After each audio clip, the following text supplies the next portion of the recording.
अवतार मेहर बाबा की जय। अवतार मेहर बाबा की जय। अवतार मेहर बाबा। प्रियतम मेहर प्रभू, आमच्यामध्ये येऊन आपण आम्हा सर्वांना आपल्या दर्शनाचा आणि सहवासाचा आनंद द्यावा आणि आमचे मार्गदर्शन करावे, हीच आपल्या चरणी प्रार्थना. थँक्यू बाबा. जय बाबा. हे प्रियतम परमेश्वरा, तुझ्यावर अधिकाधिक प्रेम करण्यासाठी आम्हा सर्वांना अधिक आणखी अधिक प्रेम करण्याकरता, इतकं की तुझ्याशी एकरूप होण्यास आम्ही पात्र व्हावं व तुझ्यावरील आमचं प्रेम वृद्धिंगत व्हावं, यासाठी आम्हास तू सहाय्य कर. आणि प्रियतम बाबांचा दावा अगदी अखेरच्या क्षणापर्यंत व अगदी अखेरच्या क्षणी देखील आमच्या हाती घट्ट राहावा, यासाठी आम्हास तू सहाय्य कर. अवतार मेहर बाबा की जय. अवतार मेहर बाबा की जय. अवतार मेहर बाबा की जय. सर्वांना प्रेमपूर्वक जय बाबा. जीवनाच्या सर्वोच्च पदी, लाईफ ॲट इट्स बेस्ट या पुस्तकाचं भाषांतर आपण मराठीमध्ये वाचतोय. मारा कंटक यांनी ते भाषांतर केलंय. सुंदर भाषांतर आहे. गेल्या वेळेला संपूर्ण गॉड स्पीक्सचं सार म्हणता येईल अशा पद्धतीनं आत्म्याचा, चेतनेचा जे उत्क्रांतीचा प्रवास, आंतरवर्ती क्रांतीचा प्रवास, इव्होल्युशन आणि इन्व्होल्युशन दोन्ही आपण बघितलं. चार्टच्या माध्यमातून बघितलं. ग्रुपमध्ये तुम्हाला तो चार्ट मिळाला असेलच. तर आत्म्याच्या जाणीवेचा सर्वांगीण उत्क्रांतीपट आणि तुझे आहे तुझं पाशी परी तू जागा चुकलाशी, हे दोन आपण गेल्या वेळेला बघून पान नंबर 38 वर आपण थांबलो होतो. आता पुढचे 2-3 इम्पॉर्टंट आणि सुंदर इंटरेस्टिंग चॅप्टर आज आपण घेऊया. एकत्वाकडे जाण्याचे 3 मार्ग. एकत्व म्हणजे ईश्वराशी एकरूप होणं, ईश्वराशी मिलन होणं. स्वतःच आपण ईश्वर असतो पण आपल्याला त्याची जाणीव नसते. ती जाणीव प्राप्त करून घेणं. चिरंतन सत्याचे 3 पैलू आहेत: ज्ञान, शक्ती आणि आनंद. या 3 पैलूंनी नटलेल्या ईश्वरी सत्याचा साक्षात्कार करून घेणे हे साधकाचे ध्येय असते. प्रेममार्गाचा अवलंब करणारे साधक चिरंतन आनंदात डुंबत राहतात. कर्मयोग आचरणारे कर्मयोगी अमर्याद शक्ती मिळवतात. ज्ञानमार्गीय साधक चिरंतन ज्ञानाशी एकरूप होतात. ईश्वर म्हणजे काय? सत्य म्हणजे काय? ईश्वर. ईश्वर म्हणजे काय? अनंत शक्ती, अनंत आनंद, अनंत ज्ञान. किती सुंदर सांगितलंय. हे अनंत शक्ती, अनंत ज्ञान, अनंत आनंद प्राप्त करण्याचे मार्ग पण त्याच 3 मधून जातात, ज्याला आपण कर्मयोग, ज्ञानयोग, भक्तियोग म्हणतो. ते म्हणजे दुसरं तिसरं काही नसून ईश्वराचे 3 पैलू आहेत. कर्मयोग म्हणजे शक्ती, ज्ञानयोग म्हणजे ज्ञान आणि भक्तियोग म्हणजे अनंत आनंद किंवा प्रेम. किती सुंदर आहे.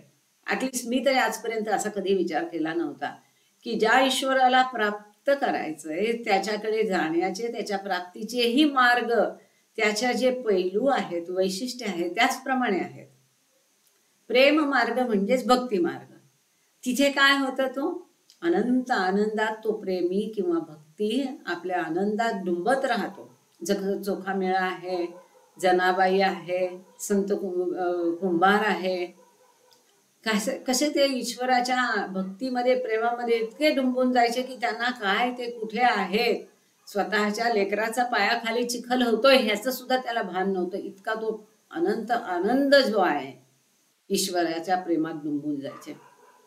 तसंच कर्मयोगी जे असतात, कर्मयोगाचा जे अवलंबन करतात, ते कसं असतं की काम तर करायचं पण निरलस काय कर्मण्येवाधिकारस्ते मा फलेषु कदाचन, की त्याच्यापासून कर्म जे काही करतोय ते फक्त फक्त कर्तव्य भावनेने करायचं. त्याच्यापासून परतफेडीची, लाभाची, मिळण्याची अपेक्षा नाही, फलाची अपेक्षा नाही. इतकंच नाही तर ते कर्म मी केलंय हा भावही नको, ते कर्म माझं आहे हा भावही नको, स्वामित्व भावही नको, तोही ईश्वराला देऊन टाकायचा. आणि नॅचरली स्वामित्व आपल्याकडे घेतलं नाही, मी त्याचा करणारा आहे, करता करविता आहे, हा भाव नसेल, त्याच्या फळाची अपेक्षा नसेल तर चिंता आपोआप राहत नाही. म्हणजे तो चिंतामुक्त होतो. म्हणजे त्याला अनंत, आणि ते अशा पद्धतीने कर्म करायचं म्हटल्यावर अनंत शक्ती आहेच. योगाचा वापर करतो त्याच्याकडे अमर्याद शक्ती मिळतात. म्हणजे अमर्याद शक्तीचा ईश्वराचा पैलू आहे. आणि ज्ञानमार्गीय साधक जे ज्ञान मार्गाचा अवलंब करतात ते जे अनंत चिरंतन शाश्वत टिकणारं कधीही न नष्ट होणारं अनंत ज्ञान आहे, त्या ज्ञानाशी ते एकरूप होतात. परंतु सुरुवातीला साधकांचे मार्ग कितीही भिन्न असले तरी शेवटी सर्वांग परिपूर्ण अविभाज्य सत्याकडे त्यांना येऊन थांबावे लागते. हे जे मार्ग आहेत ते भिन्न मार्ग आहेत. ईश्वर प्राप्तीचे मार्ग भिन्न जरी असले, कुणी कुठल्याही रस्त्याने गेलं, एखाद्या ठिकाणी जाण्याचे गंतव्यस्थान ज्याला म्हणतो, सपोज मुंबईवरून मेहराबादला यायचं, एक मार्ग पुण्यावरून आहे, एक मार्ग माळशेज घाटातून आहे, एक मार्ग तळेगाव चाकण तळेगाव मार्गे आहे. मार्ग कुठलाही घेतला तरी शेवटी येणारा प्रत्येक जण मेहराबादलाच येतो. तसं ईश्वराकडे जाण्याचे मार्ग किती जरी असले तरी शेवटी पोहोचता शेवटी जो सर्वांग परिपूर्ण अविभाज्य ईश्वर आहे तिथेच सगळ्यांना थांबावं लागतं, कारण ते उद्देश असतो. अंतिम ध्येय गाठणारा साधक सत्याचा साक्षात्कारी होऊन अनंत ज्ञान, अपरिमित शक्ती व असीम आनंद यांचे उगमस्थान बनतो. जो हे ध्येय गाठतो, ज्याला ईश्वर साक्षात्कार झालाय, तो स्वतःच ईश्वर बनतो. म्हणजे त्याच्या स्वतःच्या ठिकाणी अनंत शक्ती, अनंत ज्ञान, अनंत आनंद असतो. त्याच्यात तो आनंद घेतो, उपभोग घेतो. तर इतकंच नव्हे तर तो स्वतःच या अनंत आनंद, ज्ञान आणि शक्तीचं उगमस्थान बनतो. त्याच्यामधून हे अनंत ज्ञान, शक्ती आणि आनंद इतरांना प्रसारित होतो. Power house. He himself becomes a power house.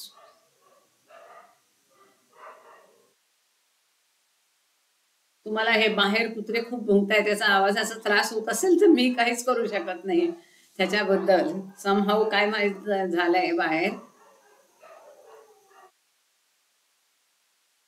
पुढचा चॅप्टर आहे चिरंतन आता, नाव, शाश्वत वर्तमान. म्हणजे हा जो ईश्वर आहे आपण बघितलेला आहे, ईश्वरामध्ये स्थळ काळ असं काहीही नसतं. जर ईश्वरात स्थळ असेल, काल असेल तर ईश्वर अमर्याद राहणार नाही. जिथे स्थलकालाचं बंधन येतं तिथे मर्यादा येते. म्हणजेच ईश्वरत्व जे आहे तिथे भूत आणि भविष्य नाही, केवळ वर्तमान आहे. हे जर समजून घेतलं तर पुढे जे वाचणार आहे ते आपल्याला समजायला उपयोग. चंचल व क्षणभंगूर सुखाचा गुलाम बनल्यामुळे मनुष्य चिरंतन व शाश्वत आनंदास मुक्तो. जे पळभर आनंदाच्या मागे धावलं तर जो अनंत काल अक्षय असा आनंद आहे त्याला आपण मुक्तो. म्हणजेच आम्हाला जर अक्षय आनंदाची प्राप्ती करायची असेल तर या विश्वातला जो चिरंतन न टिकणारा, क्षणभरही टिकणारा आनंद आहे, सुख पाहता जवा पाडे दुःख पर्वता एवढे, असा जो आनंद आहे, जो स्वतःबरोबर सुखाबरोबर दुःख घेऊन येतो, अशा आनंदाच्या मागे लागण्याऐवजी अशा आनंदाच्या मागे लागू की जो सतत टिकणारा असेल. शाश्वत नसलेल्या आनंदाच्या मागे लागलं तर शाश्वत आनंदाला आपण मुकतो. म्हणजेच दुनियादारीतल्या आनंदाच्या मागे लागलो तर ईश्वर प्राप्तीच्या, ईश्वर सुखाच्या आनंदाला मुकतो. करायचं आणि कशाच्या मागे धावायचं हे आपल्याला कळलं पाहिजे. आयुष्यातील प्रत्येक क्षण मायेची तात त्याच्या गळ्याभोवती अधिक आवळतो आणि त्याला सत्याच्या अधिक जवळ घेऊन जातो. ईश्वरच एकमात्र सत्य असून प्रेम, सौंदर्य, शांती व सौख्य यांचा झरा आहे. केवळ सत्य ईश्वर आहे, बाकी सगळं झूट आहे. आणि केवळ सत्य एकमात्र नसून तिथे प्रेम, सौंदर्य, शांती, सौख्य याचा अनंत सतत वाहणारा झरा आहे. मायेच्या क्षणभंगूर आता मधूनही ईश्वर मानवाला आपणच त्याच्या अस्तित्वाचे सत्यस्वरूप असल्याचे ठामपणे सांगून स्वतः जवळ सतत बोलावीत असतो. हरेक प्राणी मात्रात व वस्तू ईश्वराचे दर्शन घेण्याचे व त्यावर प्रेम करण्याचे धाडस जे करतात त्यांना त्याचे अस्तित्व शाश्वत व स्थिर वर्तमान काळात असल्याचा तात्काळ अनुभव येतो. जे कोणी ईश्वर ह्या क्षणभंगूर आनंदाच्या भौतिक सुखाच्या मागे लागत नाही, परंतु ईश्वर प्राप्तीच्या मागे लागतात, हे करण्यासाठी धाडस लागते, हिम्मत लागते. खरंच अंदाज करून बघा, विचार करून बघा तटस्थपणे, काय ते धाडस आमच्यामध्ये आहे? हे जे क्षणिक भौतिक सुख आहे त्याला लाथाडून अपार कष्ट आणि त्रास सहन करायची तयारी करून ह्या अध्यात्म मार्गावर चालण्याची हिंमत आमच्यात आहे. मोस्ट ऑफ द बहुतेक लोकांचं बाबा सांगतात तसं 2 डगरींवर पाय. आम्हाला भौतिकता पण पाहिजे आणि अध्यात्म पण पाहिजे. बाबा म्हणतात असं 2 डगरींवर चाल जाणारा निश्चित बुडतो. हे बाबांचे शब्द आहेत टिफिन लेक्चर मध्ये, जर आठवत असतील तुम्हाला. तर इथे जे म्हटलंय की जेव्हा मनुष्याचं मन प्रत्येक प्राणी मात्रामध्ये ईश्वर आहे, प्रत्येक वस्तूमध्ये ईश्वर आहे, त्याचं दर्शन घेण्याचं, त्याच्यावर प्रेम करण्याचं धाडस जे दाखवतात ते स्वतः ईश्वर बनतात. मानवाचे मन जेव्हा पूर्णपणे माया मोह रहित होईल तेव्हाच त्याला काळाच्या चंचल क्षणाच्या वारंवार होणाऱ्या पकडीतून स्वतःचा बचाव करता येईल. ही मायेची जखड जी आहे त्यांनी सांगितलं गळ्याला फास आहे, त्याच्यातून चंचल सुखाच्या क्षणाच्या पकडीतून जर स्वतःची सोडवणूक करून घ्यायची असेल तर त्याला त्या पकडीतून स्वतःलाच बाहेर व्हावं लागेल, स्वतःला बचाव करावा लागेल. हे जे चिरंतन आता म्हटलंय, जे एरेच काका सांगायचे की बाबा सांगतात जे भूतकाळात होऊन गेलं त्याचा विचार करू नका, दुःख करू नका. जे भविष्यात होणार आहे त्याचा विचार करू नका, काळजी करू नका. आता मध्ये वर्तमानात जगा. पुढे जाऊन लिव्ह इन प्रेझेंट असं बाबांचं वाक्य होतं. तर पुढे जाऊन एरेच काका म्हणतात की we were not living only in present but we were living in now. जो आताचा क्षण तेवढ्याच क्षणापुरतं आमचं लक्ष असायचं, बाबांची इच्छा काय आहे, बाबांची आज्ञा काय आहे आणि ती कशी पार पाडता येईल, त्याच्या परिणामांचा आम्ही कधी विचार करत नव्हतो. पुढे काय होईल, कुठल्या जागी आम्ही जाणार, काय बाबा सांगतील आम्हाला माहिती नसायचं आणि आम्ही त्याची काळजी करायचो नाही. ते आमच्या हातात नसतं. म्हणून त्यांचं जे सुंदर आहे एरेच काकांचं नेहमी आठवतं मला, we were living in now. आता मध्ये जगणं जे आहे ते आपल्याला जमलं पाहिजे. आत्ताचा क्षण खरा, त्याच्यात जगायचं म्हणजे त्या क्षणाच्या प्रत्येक क्षणावर हृदयावर त्याचं नाव कोरलं गेलं पाहिजे, श्वासामध्ये त्याचं नाव आलं पाहिजे, तोंडामध्ये त्याचं नाव आलं पाहिजे, डोक्यामध्ये त्याचा विचार असला पाहिजे. आता चिरंत नाताबद्दल इथे एक फुटनोट आहे, ती वाचूया. सदैव टिकून राहणारा वर्तमान काल वास्तविक त्याला वर्तमान काळ म्हणणे ही चूक. कारण कालाच्याही पलीकडे असणारी व न बदलणारी ही अवस्था आहे. कालातीत त्याला म्हणतात. ईश्वर कालातीत आहे. जर ईश्वरामध्ये काल अस्तित्वात असता तर ईश्वराचं अमर्यादित्व राहणार नाही. तो मर्यादित होईल म्हणजे ईश्वर राहणार नाही. म्हणून ईश्वर कसा आहे? कालातीत आहे. अशी ती अवस्था आहे. तीत भूतकाल व भविष्यकाल यांची जाणीवही नसते.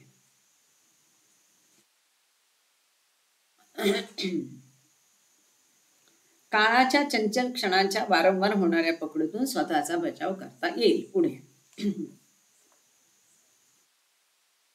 फक्त त्याच वेळी चिरंतन भूत व चिरंतन भविष्यकाल यांचा समावेश ज्याच्या उदरात होतो, त्याच्या उदरात आहे भूत आणि भविष्याचा समावेश, तिथून तो उगम पावतो. त्या चिरंतन आतामध्ये त्याचा कायम वास होईल. ईश्वर साक्षात्कार झाला की तिथे न भूतो न भविष्यती, भूतकाळ राहणार नाही, भविष्यकाळ राहणार नाही. आणि तिथे काय होईल? फक्त आता आहे, मी आहे, अस्तित्व फक्त राहणार. त्या अस्तित्वाचं नाव ईश्वर आहे. मी आहेच्या अवस्थेमुळेच, चिरंतन अहम ब्रह्मास्मी अवस्थेमुळेच जे पूर्वी होते, आता आहे आणि पुढेही राहील, त्या ईश्वरी सत्याच्या अस्तित्वाची निसंदिग्धपणे खात्री पटते. शांतीच्या व ईश्वरी प्रियतमाशी ऐक्य पाहून जीवनाचे साफल्य मिळवण्याच्या मार्गात शिरणे म्हणजे चिरंतन आताच्या प्रवाहात धाडसाने सूर मारणे होय. सगळीकडे धाडस पाहिजे. अध्यात्म मार्गावर चालण्यासाठी धाडस पाहिजे. इथेही धाडस म्हटलेलं आहे. जर ईश्वराशी एकरूप व्हायचंय, अमर्याद शांतीचा अनुभव घ्यायचाय, जीवन सफल करायचंय. जीवन सफल केव्हा होईल? जेव्हा ईश्वर साक्षात्कार होईल तेव्हा. मग जीवन सफल करायचं असेल तर हे जे चिरंतन आता आहे, नाव एक्झिस्टन्स, त्या प्रवाहात सूर मारणं जमलं पाहिजे. सदैव उगाळीत बसण्याच्या वांझोट्या प्रयत्नांनी नव्हे किंवा यश आपला माईक चालू आहे. हा, थँक्यू.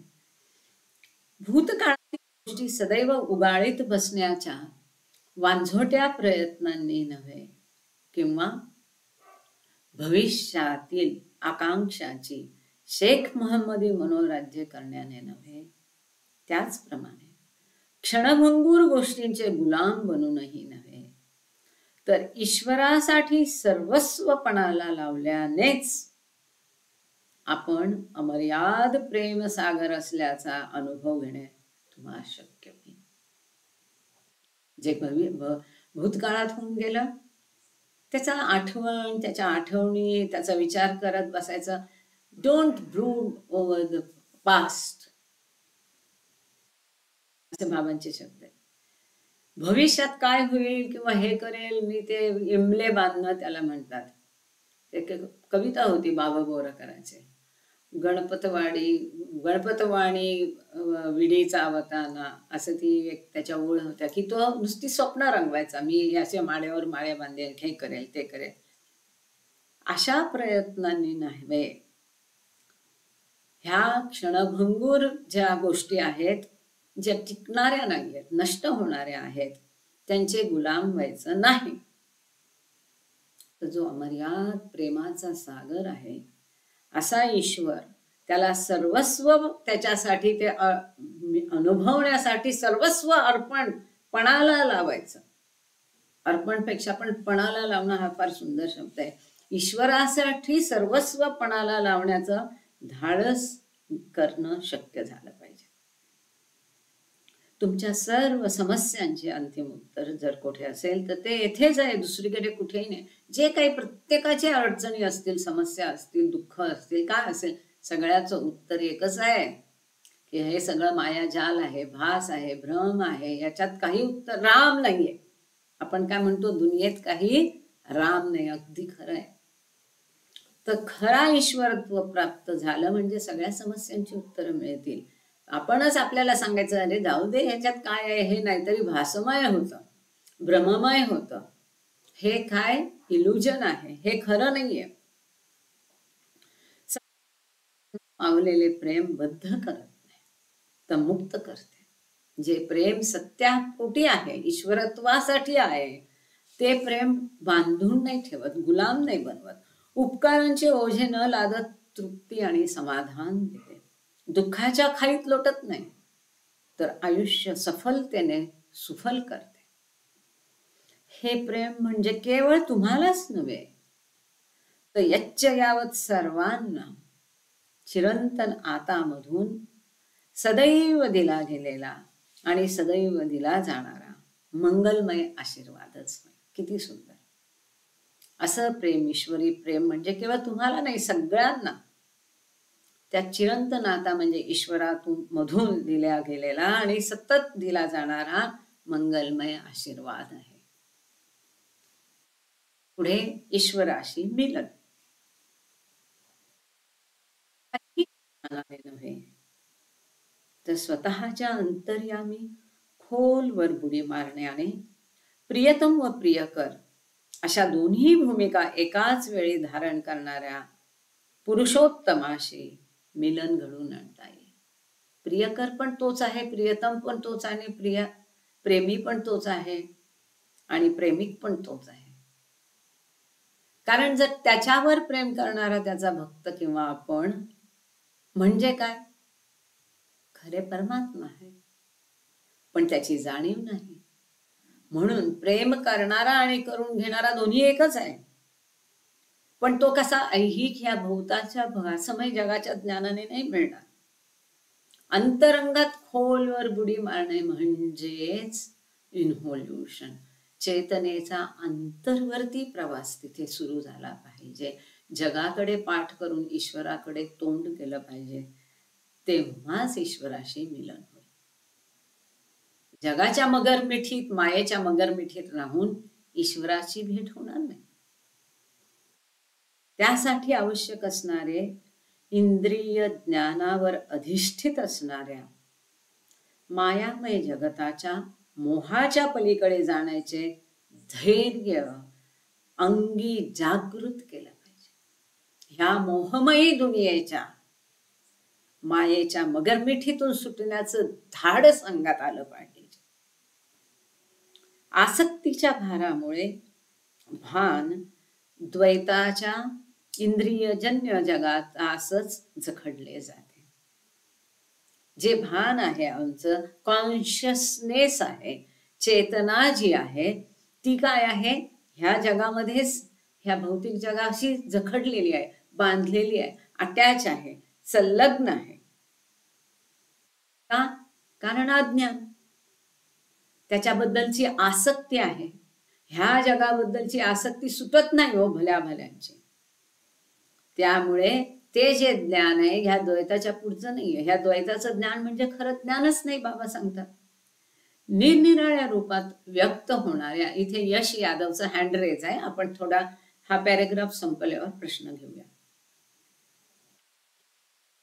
त्या रूपात व्यक्त होणाऱ्या बाह्य विश्वापासून फक्त भान काढून घेणे म्हणजे शून्याची पोकळी निर्माण करणे. परंतु ज्यावेळी भान सत्याने प्रकाशित होते त्यावेळी सर्व काही ईश्वरच असून असीम आनंद, प्रेम, शक्ती आणि ज्ञान यांचा एकच एक अखंड प्रवाह सतत वाहत आहे असा त्याला अनुभव येतो. केवळ ह्या जगापासून फक्त भान काढून घ्यायचं, त्याच्याबद्दलची आसक्ती फक्त सोडायची, मग काय होईल? ईश्वराबद्दलच अजून ओढ नाहीये, पण जगापासून पाठ फिरवली आहे, बिलकुल जगापासून पूर्ण पाठ फिरवली आहे, तर काय होईल? फक्त अनंत पोकळी निर्माण होईल. म्हणजे काय होईल की गॉड स्पीक्स मध्ये आपण बघितलंय, ईश्वर साक्षात्कार, सातवी भूमिका, सातवी भूमिकेमध्ये 2 भाग आहेत. सातव्या भूमिकेमध्ये पहिली जी भूमिका आहे फना, फक्त फना, तिथे फक्त काहीही नाहीये. ही काहीही नाहीची अवस्था, निर्वात पोकळी आहे, तिथे दुसरं काहीही नाहीये. कसलीही चेतना नाही, कसलंही भान नाही. पण मी ईश्वर आहे याचं भान आल्याबरोबर ती सगळी निर्वात पोकळी भरून येते. म्हणून म्हटले की जेव्हा फक्त विश्वापासून, स्वतःचं जगापासून भान काढून घेणं म्हणजे एक निर्वात पोकळी निर्माण होते. पण तिथे जेव्हा सत्याची जाणीव होते, ईश्वरत्वाची जाणीव होते, तेव्हा ती पोकळी प्रकाशाने भरून निघते आणि सगळं काही ईश्वरच आहे याचं भान येतं आणि मी ईश्वर आहे याचं भान येतं. आणि मग तिथे अनंत शक्ती, अनंत ज्ञान, अनंत आनंद, प्रेम यांनी ती पोकळी भरून येते आणि त्याचा तो अनुभव घ्यायला लागतो. आणि त्या अनंत शक्ती, ज्ञान आणि आनंदाचा अखंड कधीही न संपणारा प्रवाह सुरू होतो आणि त्याचा तो अनुभव घेतो. त्या अनंत शक्ती, ज्ञान, आनंदात कुटुंबात राहतो. हा बोला यश यादव, तुमचा माईक अनम्यूट करून तुमचा प्रश्न विचारा, मग पुढचा पॅरेग्राफ वाचते.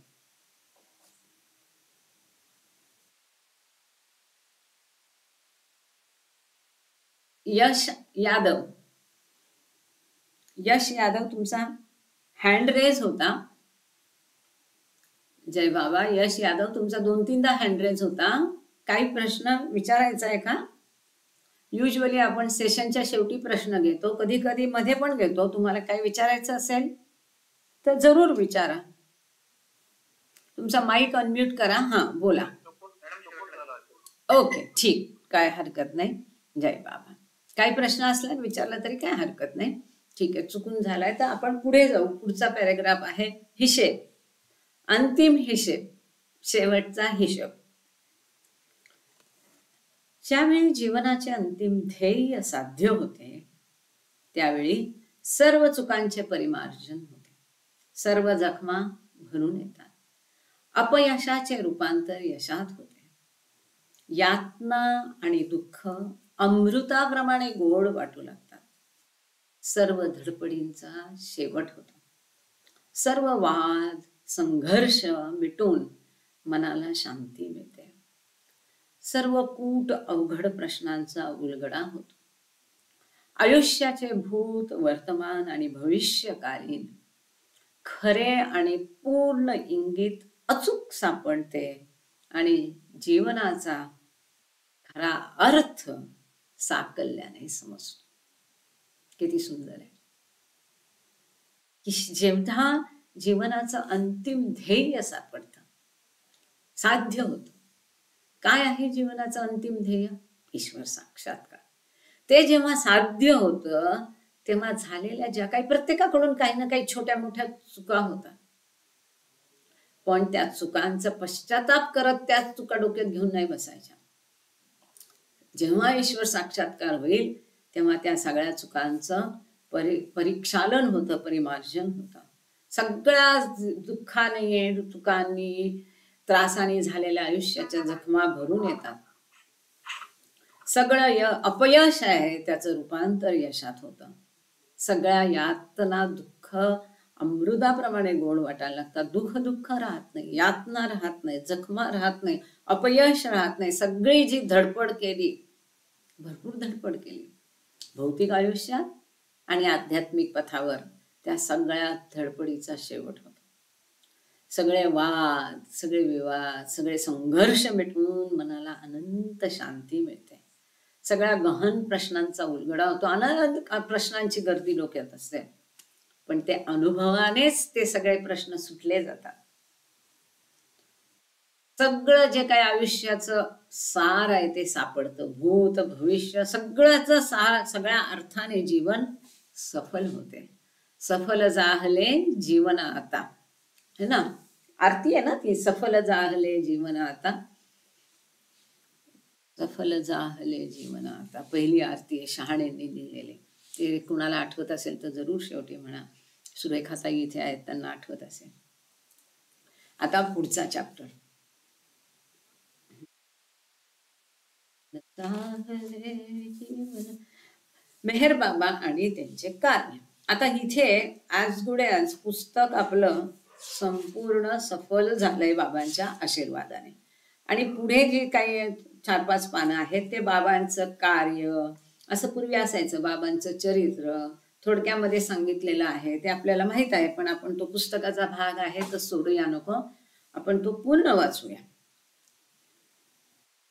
पुढच्या सोमवारी मला वाटतं, पण पुढच्या सोमवारी तर माझ्याकडे मी पुस्तक घेऊन नाही आले. हे संपलं तर ठीक आहे, नाही संपलं तर हेच पुढे कंटिन्यू करू. आणि मग लगेच आपण ब्ल्यू बस टूर, जेव्हा आपण पोल टाकला त्याच्यामध्ये जास्त मतं पडली ब्ल्यू बस टूरला. आणि ते अद्भुत पुस्तक आहे, कुणाकडे फार लोकांकडे नसेल तर आपण ते वाचायला घेऊ.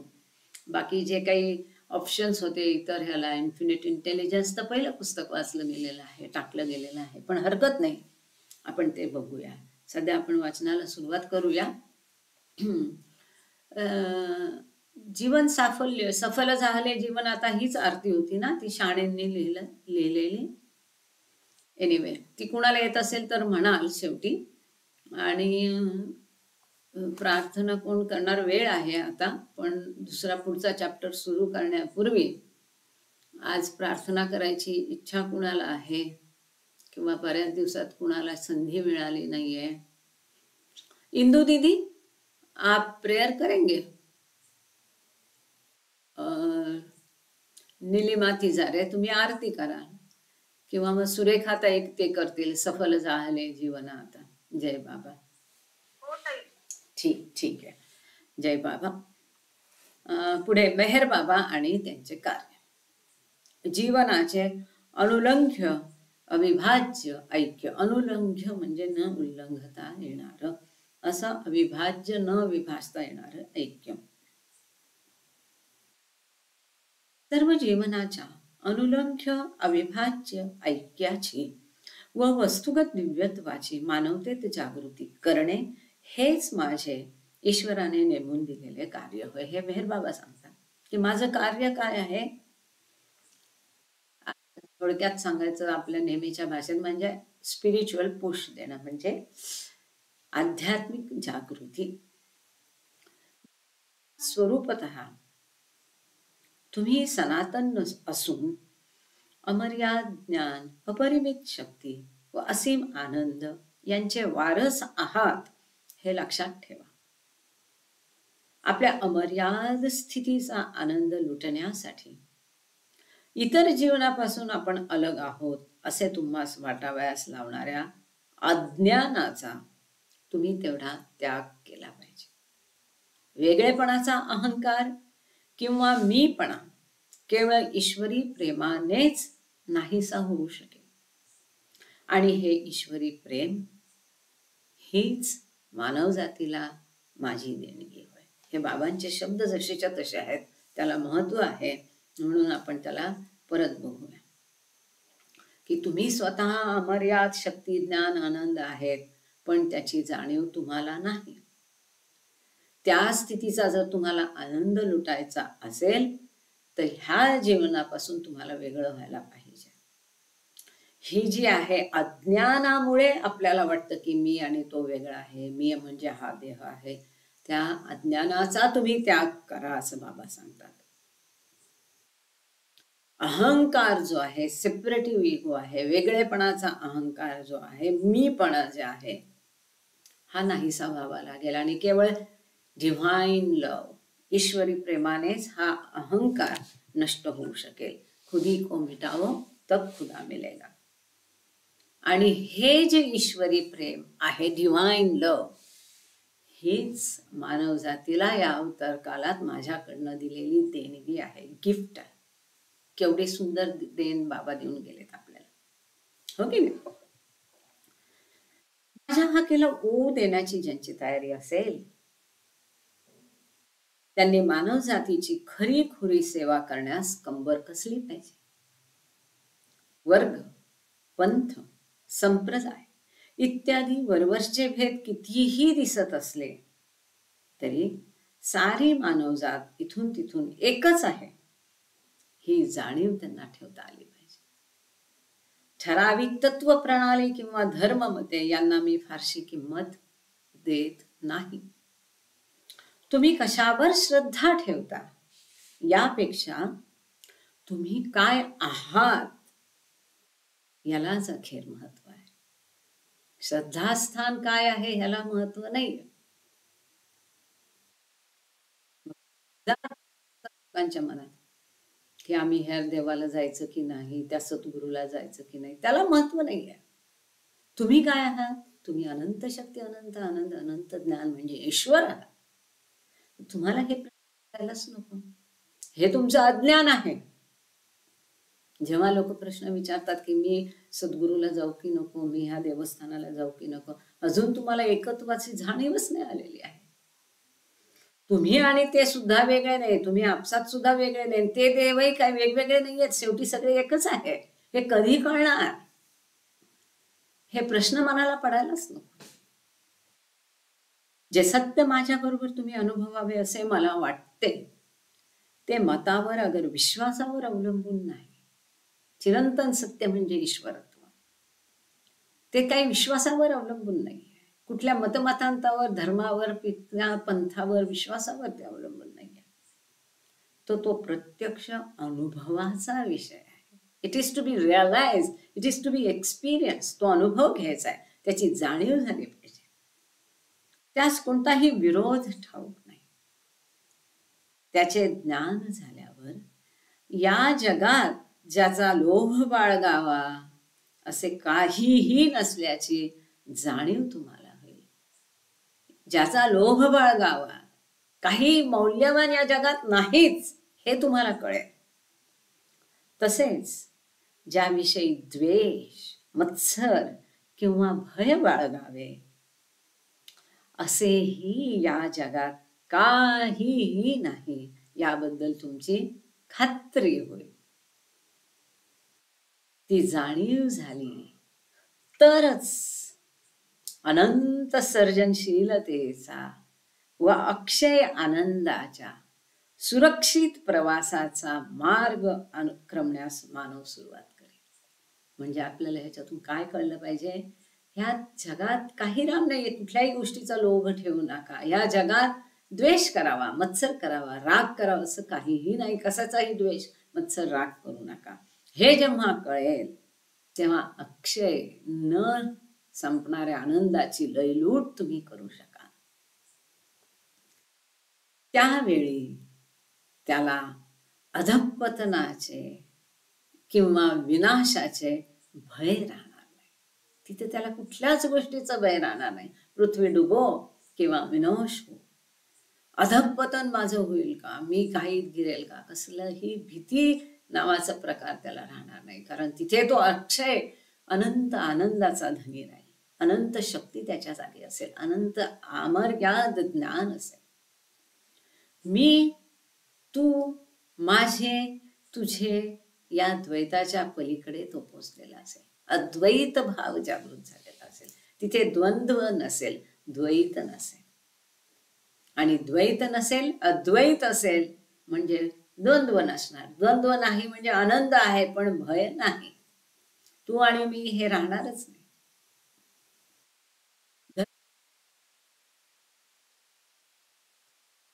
सर्व प्रकारच्या संकुचितपणापासून मानवाची मुक्तता करण्यासाठी मुळात धर्माची प्रस्थापना झालेली असली तरी त्याचे आकलन नीट न झाल्यास, तो धर्म नीट न कळल्यास तो धर्मच एक पिंजरा बनतो. कशासाठी धर्म निर्माण झालाय? की ह्या संकुचित मर्यादितापासून सोडून अमर्यादित्वाकडे जाण्यासाठी धर्माची स्थापना झाली. पण हा हेतू नाही लक्षात घेतला, धर्मवेडेपणा जर केला तर धर्म एक पिंजरा बनतो. कोणत्याही धर्माच्या वेडाच्या मागे धावायचं ना. आपल्याला ईश्वर प्रेमी व्हायचंय, ईश्वर वेडे व्हायचंय, धर्म वेडे व्हायचं नाहीये. काय? धर्म वेडे व्हायचं नाहीये, आपल्याला ईश्वर वेडे व्हायचंय. जगातील सर्व धर्म एकच एक सनातन आणि विश्वव्यापी सत्य सांगत असतात.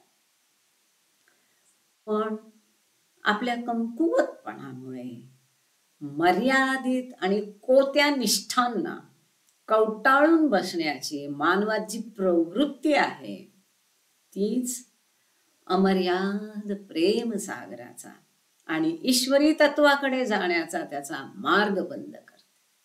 कोती, तुझं माझं, आमचा हिंदू धर्म, आमचा मुस्लिम धर्म, जे काही असेल ते, ती कोती मनोवृत्ती आहे, तिचा त्याग करा. त्या ईश्वराकडे जाण्याचा तो एक मार्ग आहे. पण कमकुवतपणा, कोती मनोवृत्ती ह्या ईश्वर माणसाच्या वृत्तीमुळे तो जो अमर्याद ईश्वर आहे त्याच्याकडे जाण्याचा मार्गच बंद होतो. त्याच्याकडे जाण्याचा मार्ग म्हणून धर्म होता, पण कोत्या मनोवृत्तीमुळे तो मार्ग बंद होऊन जातो. धर्माच्या मूलतत्वांनी नव्हे तर त्यांच्या बाह्य विधी उपचारांविषयीच्या आसक्तीमुळे माणूस माणसाला पारखा झाला. धर्म कुठला मुळात वाईट नाहीये, तो तर त्या ईश्वराने सांगितलेला आहे. पण नंतर ज्या त्याच्या विधी वगैरे केल्या आणि त्याच्यात जो माणूस अडकलाय त्यामुळे माणूस माणसाला पारखा झालाय.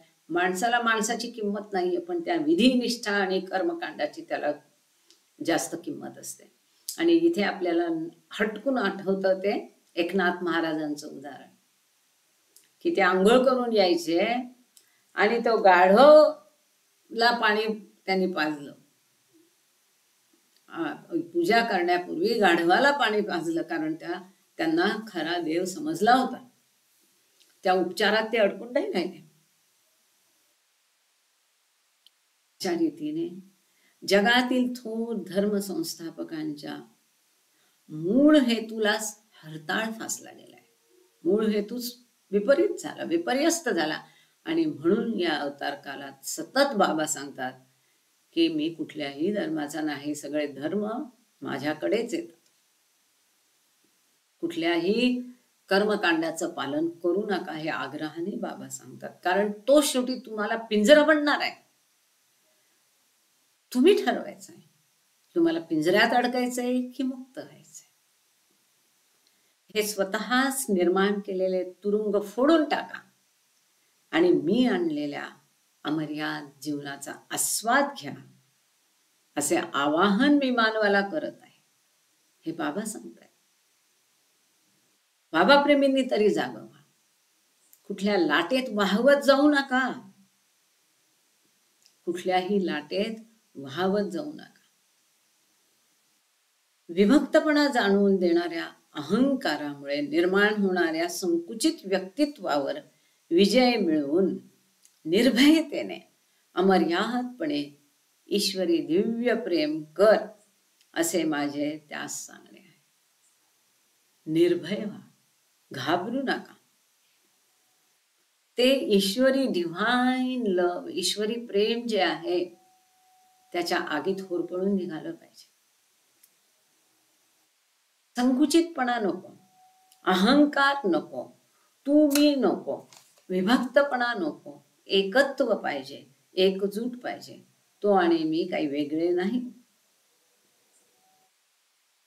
अंधारात चाचपडणाऱ्या मानवतेला विश्वव्यापी सत्याची जाणीव करून देण्यासाठी मी आलो आहे.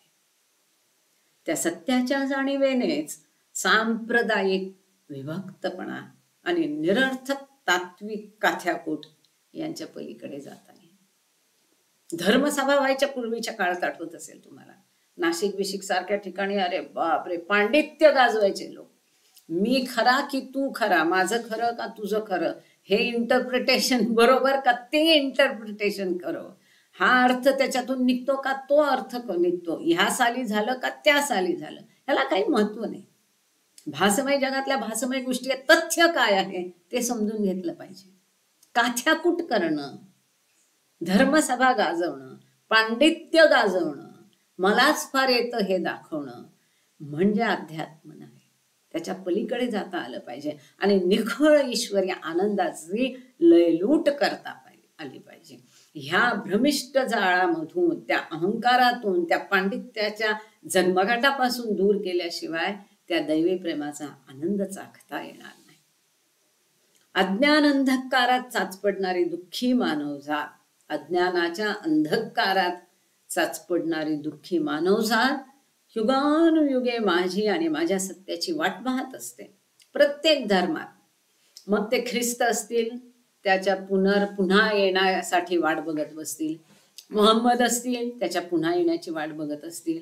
प्रत्येक काळात तो माणूस फक्त पुन्हा अवताराची वाट बघतो आणि अवतार समोर असतो तरी त्याच्याकडे दुर्लक्ष करतो. मी व मी आणलेले सत्य एकमेकापासून अविभाज्य आहे. ईश्वर आणि सत्य काही वेगळे नाही आहे, ते एकच आहे.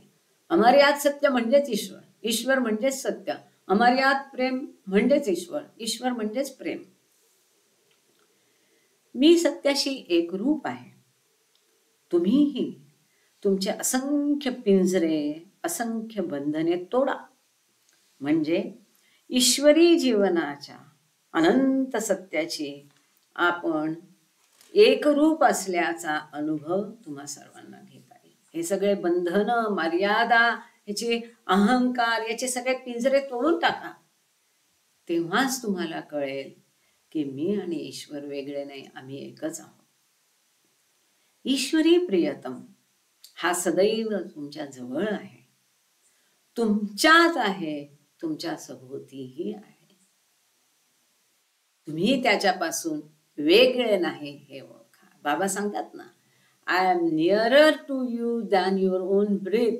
No, I am within you. तुमच्यापासून काही ईश्वर वेगळा नाही, तुम्ही स्वतः ईश्वर आहात ते ओळखा. किती तळमळून सांगतायत, आजच्या भाषेत सांगतायत, आम्हाला कळेल अशा भाषेत सांगतायत. पुढचं, ईश्वरमय जीवन. गेली 41 वर्षे मी पाळत असलेले मौन, मी आणलेले सत्य झाकून टाकण्यासाठी नसून ते पूर्णपणे आविष्कृत करण्यासाठी आहे. बाबा स्वतः सांगतात, 41 वर्ष झाले बाबांना. 1925 ला बाबांनी मौन धारण केलेलं आहे, म्हणजे 66 सालचा हा मेसेज आहे, बरोबर ना. बाबा सांगतात, मी जे मौन धारण केलं ते सत्य ईश्वरत्व झाकण्यासाठी नाही, ईश्वरत्व प्राप्तीसाठी पण नाही, ते ईश्वरत्व मॅनिफेस्ट करण्यासाठी, प्रगट करण्यासाठी आहे. ज्यावेळी हे सत्य स्वतःच्या अस्तित्वाचा मूळ गाभाच असल्याचा तुम्हाला अनुभव येतो. काय अनुभव येतो? हे सत्य, हे ईश्वरत्व हाच माझं मूळ गाभा आहे, मी आहे, असा जेव्हा तुम्हाला अनुभव येतो त्यावेळी सर्व प्रकारची भीती, असहाय्यतेची भावना यातून तुमची मुक्तता होते. भीती पळून जाते, हेल्पलेसनेस पळून जातो आणि सर्व संघर्ष व विरोध अर्थशून्य असल्याचे तुम्हाला कळून येतं. अर्थ नाही. उगाच वाद विवाद, काहीतरी पांडित्य गाजवणं, काहीतरी संघर्ष करणं, याला काही अर्थ नाही. हे निष्फळ आहे, निरर्थक आहे, याची तुम्हाला जाणीव येते. ती प्रगल्भता, वाद वाढवणं, माझं तेच खरं, हेच इंटरप्रिटेशन बरोबर, हे म्हणजे इमॅच्युरिटी. जो त्याच्या नादात फंदात पडत नाही ती प्रगल्भता. म्हणजे तुम्ही त्या मार्गावर आहात. किती? जेव्हा तुम्हाला कळेल की माझा गाभा म्हणजे अनंत सत्य आहे, तेव्हा हे सगळे विरोध, हे सगळे अर्थशून्य असल्याची तुम्हाला जाणीव येते. कारण तुम्ही प्रत्येक जीवधारी गोष्टीशी सनातनत्वाने अनंत कालापासून एकरूप असल्याचे तुम्हाला कळून येते. प्रत्येक गोष्टीत, प्रत्येक जीवमात्रात मी आहे हे तुम्हाला कळेल. I am the ancient one, म्हणजे सनातन पुरातन पुरुष, हे मीच आहे हे तुम्हाला समजून येईल. सतत धडपडणाऱ्या, अपयशाचे फटके खाणाऱ्या व चुका करत राहणाऱ्या मानवतेला मी दिलासा देतो की श्रद्धा ठेवा, घाबरू नका, चिंता करू नका, काळजी करू नका की माझे संस्कार मी कसे बॅलन्स करू, कोणते संस्कार माझे कमी आहेत की जास्त आहे, मला कधीतरी ईश्वर साक्षात्कार होईल की नाही, मला सद्गुरू भेटेल की नाही, मी त्याला कसं ओळखा. कशाचीही काळजी करू नका. तुम्हाला ते अनंत सत्य एक ना एक दिवस प्राप्त होणार, ह्या सिद्धांतावर श्रद्धा ठेवा. पूर्ण शरणागत वृत्तीने ईश्वराभिमुख व्हा. कम्प्लीट सरेंडरनेस, सगळं सोडा आणि ईश्वराकडे तोंड करा, जगाकडे पाठ करा, त्याच्या दिव्य प्रेमाचा प्रसाद ग्रहण करा. तो द्यायलाच आलेला आहे, तो देतोच. कुणाला कमी कुणाला जास्त असं नाही, सगळ्यांना समान देतो. पापी असो पुण्यवान असो, सगळ्यांना तो एकसारखं देतो. आमचा घ्यायचा किती क्षमता आहे याच्यावर ते प्रेम आम्हाला किती मिळतं हे अवलंबून आहे. कुणीही त्याच्यापासून फार लांब नाहीये, कुणीही त्याच्या फार जवळ नाही, सगळे त्याच्यापासून समान अंतरावर आहे. त्याने दिलेलं प्रेम ग्रहण करण्याची आमची क्षमता किती आहे त्याच्यावरती ते अवलंबून असतं. तुम्ही देखील अविभाज्य अशा एकमेव अद्वितीय परमात्म तत्वाचेच अंश आहात. आत्मा हा परमात्म्याचा अंश आहे. ईश्वरी शक्तीने स्फुरण पावत नाही असा एकही अणू नाही, असा कुठलाही अणू नाही, रेणू नाही की जो ईश्वरी शक्तीने स्फुरण पावत नाही. ज्या मर्याद शक्ती त्याच्याकडे आहे ती मर्यादित प्रमाणात आमच्याकडे पण आहे. कोणालाही निराश होण्याचे कारण नाही. डिप्रेशन नको, नैराश्य नको. पाप्यातला कट्टर पापी आणि साधूमधील अग्रणी या दोघांनाही सारखाच दिलासा देणारे ईश्वरी अभिवचन आहे. तिथे तू आणि मी नाही, कमी जास्त नाही, समसमत्व भाव आहे.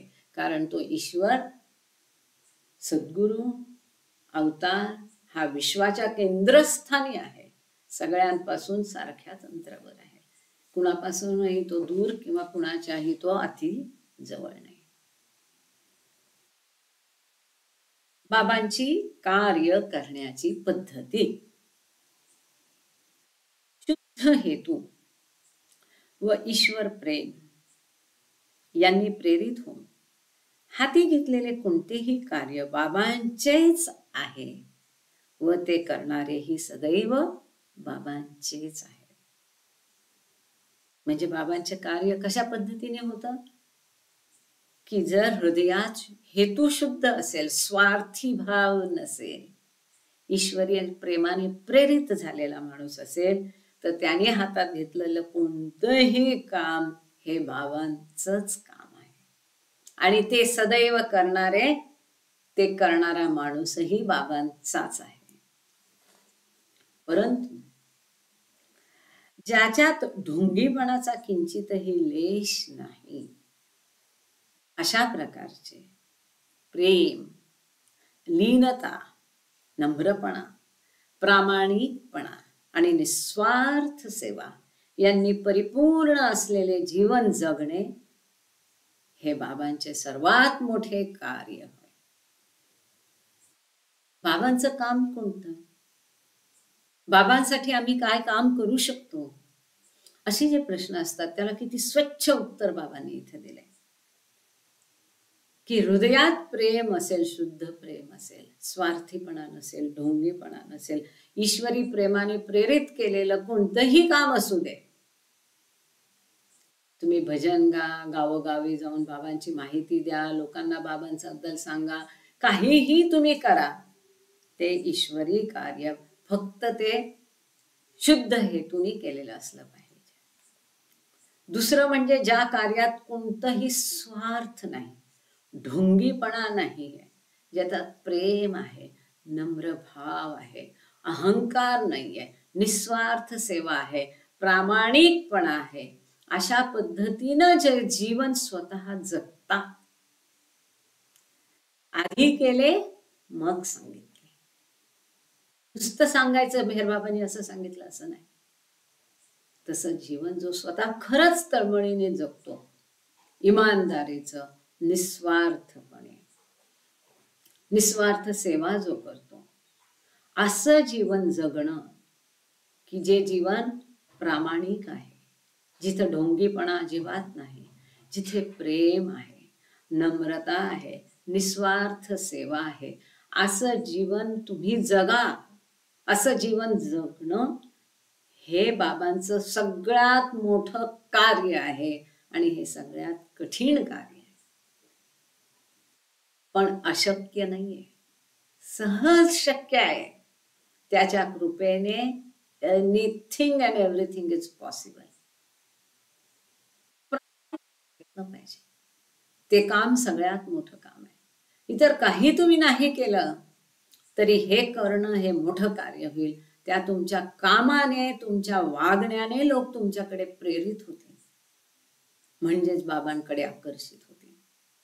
बाबांचे प्रेम सर्वांसाठी आहे हे इतरांना समजावून देण्यासाठी प्रत्येक स्त्री व पुरुष बाबा प्रेमीचे जीवन हे प्रेमाचा दिव्य आदर्श बनले पाहिजे.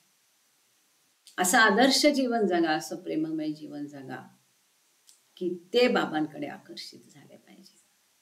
हे दिव्य जीवनच बाबांच्या ईश्वरी सत्याचा व प्रेमाचा प्रसार करण्याचे माध्यम होईल. बाबांनी सांगितलं प्रेमाने राहणे, आपसात आपण झळायचं, त्याला काही अर्थ नाही.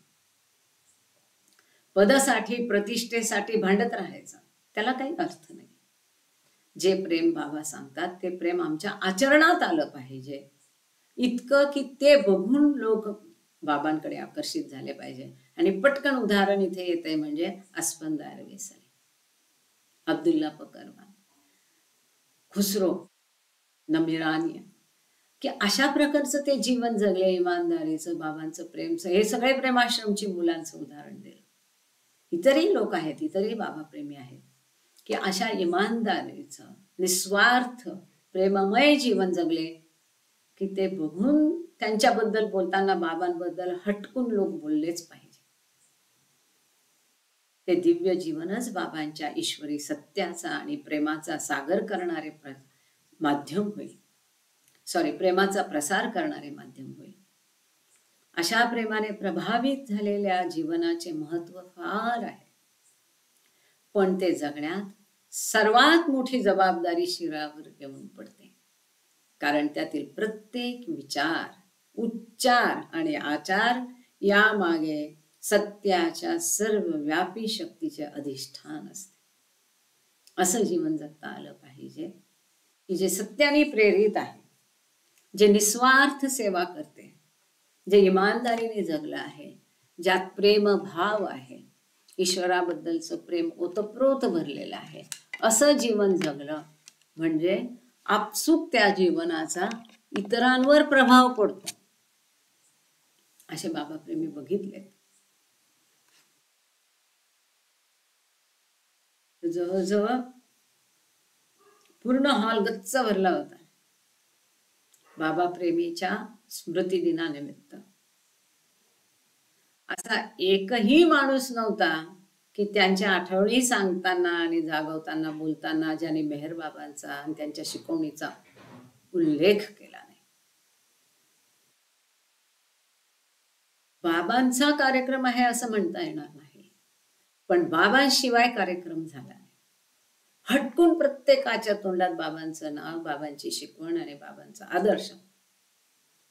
अशा प्रकारचं जीवन जगता आलं पाहिजे आणि आपोआप ते जीवन इतर कैक जीवांना मूकपणे, मौनपणे मार्गदर्शन करतं, प्रेरित करतं. त्यांच्यासाठी एक आदर्श म्हणून ते स्वतः त्या व्यक्तीला बघतात आणि स्वतः तशा पद्धतीचं जीवन जगायचा प्रयत्न करतात. ही त्या जीवन जगण्याची खरी कुरुकिली आहे आणि ते अवघड आहे.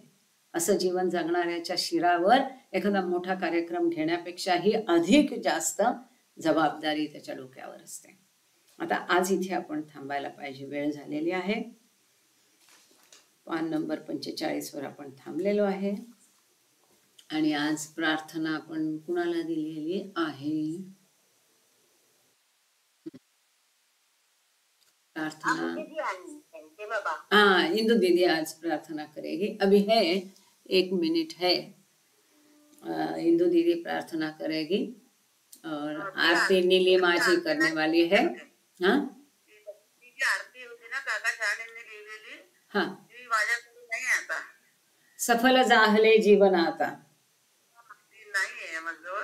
अरे ते परवाच टाकली ना, बी विथ बाबा आहे ना, हा त्या ग्रुपवर परवाच त्याचा व्हिडिओ टाकलेला आहे. बरं हरकत नाही, आपण सुरू करूया. इंदू दीदी जय बाबा.